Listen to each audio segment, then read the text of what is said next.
Go. All right, so I'm going over the physics quarter one exam. First question, which terms both represent scalar quantities? Scalar quantities are ones that don't require direction. That's the difference between those and vectors. So vectors are ones that have magnitude and direction. So let me just change colors here. So displacement is a vector, velocity is a vector. Distance and speed, those two are both scalars. Remember the difference between distance and displacement. Distance is the path you follow. Displacement is shortest path, start to finish. So we can do things like this and say, this is the distance, this is the displacement. All right, these are weird questions. They want you to know about scale and units. The mass of 1 kilogram of nickels. I'll tell you 1 kilogram is about 2 pounds. I'll also tell you that 1 meter is about 1 yard, which is 3 feet.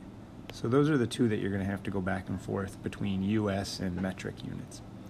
1 kilogram of nickels, I don't know how many that is. I just know that $1 is only 20 nickels. 10 cents is 2 nickels. This is 200 nickels. And this is, I don't know, 20,000 nickels. I know that's not right. So let me get rid of 4. I know this is not right. Whoops. So it looks like we're between 1 and 3. I'm pretty sure that a kilogram, if it's 2 pounds, that would be way more than 20 nickels. So I think the answer is 3. Length of a dollar bill. Again, dollar bill is, however, 6 inches long approximately. So you just have to figure out which of these makes the most sense. I can't even see this one. It's 10 to the negative 3. That means 1 over 100. That is not correct. 10 to the negative 2 is 1 over 1,000. 10 to the negative 2 is 1 over 100. That is 1 centimeter.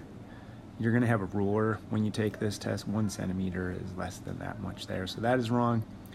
10 to the negative 1 is 1/10 of a meter, which is, I think that stands for decimeter. That's actually the right answer. And the other one is 10 to the 10 to the 0, which is 1 meter. That's not possible. That would be an extremely long dollar bill. All right. So your answer for that one is 3. Circle this one up here. That was 2.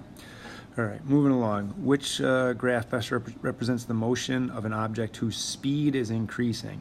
So we have to look first at the axes. Distance versus time.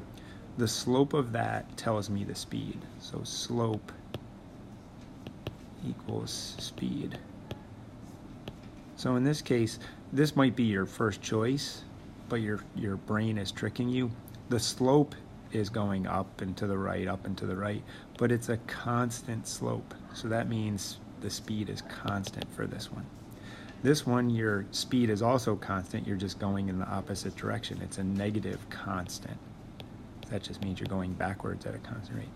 This one, if you look at the slope, it's increasing with our pencil test. So V is 0 here, and it's going up and up and up. The number is going up. So the speed is increasing in answer number 3. You can do the same pencil test here. Your speed is steep, which means a high number, and it's getting lower and lower and approaching 0 down here. So this one, these both have acceleration, but in this one, the speed is slowing down. All right, so the answer was 3. Car having an initial velocity, V initial is 12 meters per second east. It's important, probably underline or circle east. We have to say plus or minus for east or west. I'm going to say east is plus, so that means west is minus. Slows uniformly to 2 meters per second east. So V initial is that, V final is that. The acceleration during this 4 seconds, acceleration is just delta V over delta T. So V final is 2. Delta, let me write it over here. Delta V is V final minus V initial. So in this case, it's 2 minus 12 meters per second, all divided by 4 seconds, which I think is negative 10, so it's negative 2.5 meters per second squared. That negative is important because that tells you the direction. So the answer is 2.5, but if you were going east but slowing down, that negative sign means that you're accelerating to the west. It is possible to be moving with a velocity in that direction and acceleration in that direction. It just means deceleration. Okay? All right, I'm recording again. I just erased some. We got to pick up the pace here. Astronaut weighs 500 newtons on Earth. That's Fg. They say that's on Earth, so basically we know this equation is true. 500 newtons equals the mass of the astronaut times, if this is on Earth, we know this is 9.8 meters per second squared. So you can find the mass of the astronaut from that. The question's asking though, if he or she weighs 25 newtons on asteroid X, what is the gravity on asteroid X?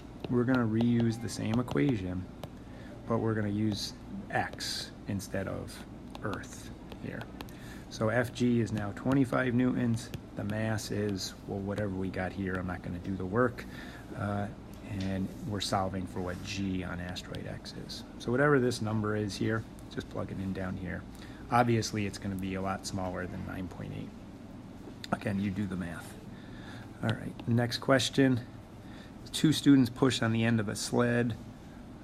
One pushes with a force of 30 newtons east and the other exerts a force of 40 newtons south, as shown in the top view of the diagram. Perfect. Which vector best represents the resultant? Remember, the resultant is just the sum, okay, of the 2 vectors, and in this case it's forces. When we do sums of vectors, they have to be tip to tail. So one of these vectors, either this one or this one, has to move because right now they're tail to tail. So what I'm going to do is I'm going to slide this south one over here and put it like this. It's the same vector, it's the same length, the same orientation. Now when I add them, I start here and I finish here, so my resultant is this one. And the answer, I think, is 50 because it's a 3, 4, 5 triangle, 30, 40, 50. It's a special triangle. So I believe 4 is the answer. In an automobile collision, they tell you the mass of the passenger moving at V initial is brought to rest by an airbag during 0.10 second time. So brought to rest, that's important. V final is 0. So we have V initial, we have V final, we have some time that it took, and we have some mass. They want to know what's the force that's exerted. The force is just equal to ma. A, though, we don't know. We have to figure it out. Excuse me, I didn't mean to put that. A is just delta V over delta T. So you have 44 kilograms. Remember, delta V means V final minus V initial. So V final is 0 because you were brought to rest. Let me undo that. 0 meters per second minus V initial was 15 meters per second divided by 0.1 seconds. So again, I don't want to do the math here. Yeah, well, 660 divided by 6,600 newtons, and it would be a negative answer, which all that negative means is what direction were you, it doesn't say what direction you were traveling, but the negative just means the force is in the opposite direction. So if V was in this direction, your force would be in that direction. And it's the same thing we just talked about. It's a decelerating force. So the answer would be that, I believe, if my math is correct. A different force is applied, this is number 9, to each of 4 1-kilogram blocks to slide them across. I think we've seen this question before. So they're the same mass, but they're different forces on each of the blocks. And it says they're all sliding across uniform steel surface. This is the key here, at a constant speed. If the speed is constant, that tells you that A is 0. If A is 0, that tells you that F net is 0. If F net is 0, you know the forces are in equilibrium. So whatever these forces are, and they're all different. This one's 3, this is 5, this is 2, I think this one's 4. These are the forces that you're pushing. There has to be an equal and opposite force that's making it go at a constant speed based on what we just said here. So that tells you the friction force here is 4, the friction force here is 3, the friction force, I won't write it in here, is 5, the friction force here is 2. So in which diagram is the coefficient of friction between the block and the steel smallest? Mu will be smallest, where FF is smallest. So this is the answer for that one. All right, one page down in 10.5 minutes.